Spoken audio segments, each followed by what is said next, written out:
ભણી દોટ મૂકી રહ્યા છે, જેના કારણે રેલવે સ્ટેશનો પર અસામાન્ય ભીડ જોવા મળી રહી છે. ગત રવિવારે ઉધના રેલવે સ્ટેશન પર સર્જાયેલી અફરાતફરી અને નાસભાગની ઘટના સમગ્ર શહેર માટે ચિંતાનો વિષય બની હતી. મુસાફરોની ભારે ભીડના કારણે સ્ટેશન પર પરિસ્થિતિ કાબુ બહાર જતી રહી હતી. માહિતી અનુસાર 19મી એપ્રિલના રોજ સ્ટેશન પર લગભગ 2 કિલોમીટર જેટલી લાંબી કતારો લાગી ગઈ હતી.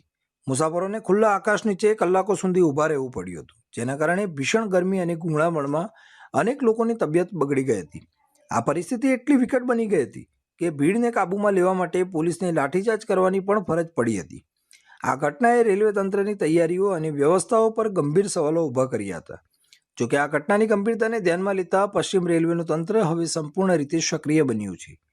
પશ્ચિમ રેલવેના જનરલ મેનેજર રામાશ્રય પાંડેએ જાતે જ પરિસ્થિતિની કમાન સંભાળી છે અને તાત્કાલિક અસરથી વિવિધ વ્યવસ્થાઓ ઊભી કરવાનો આદેશ આપ્યો છે. મુસાફરોને ગરમીમાંથી રાહત આપવા માટે સ્ટેશન પરિસરમાં વિશાળ ડોમ એટલે કે પંડાલ બાંધવાની કામગીરી પણ યુદ્ધના ધોરણે શરૂ કરવામાં આવી છે.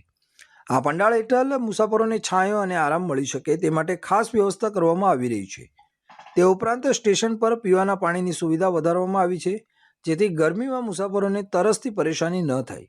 આ સાથે સાથે જ પે એન્ડ યુઝ શૌચાલયની સંખ્યામાં પણ વધારો કરવામાં આવ્યો છે. મુસાફરોની લાંબી કતારોને વ્યવસ્થિત રીતે સંભાળવા માટે લોખંડના બેરિકેડ્સ ગોઠવવામાં આવી રહ્યા છે, જેથી ક્યુ મેનેજમેન્ટ વધુ સચોટ રીતે થઈ શકે. હાલમાં સ્ટેશનના પૂર્વ વિસ્તારમાં એક ખૂણામાં પંડાલ ઊભો કરી દેવાયો છે, પરંતુ તેને વધુ વિસ્તૃત કરવામાં આવશે કે નહીં તે અંગે અધિકારીઓએ હજુ સુધી સ્પષ્ટતા કરી નથી.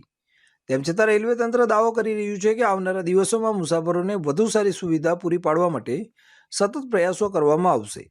ટ્રેન વ્યવસ્થાપનને લઈને પણ ફેરફારો કરવામાં આવ્યા છે. બુધવારે મુસાફરોની સંખ્યા સામાન્ય રહેતા Udhna Madhubani unreserved special train રદ કરવામાં આવી હતી.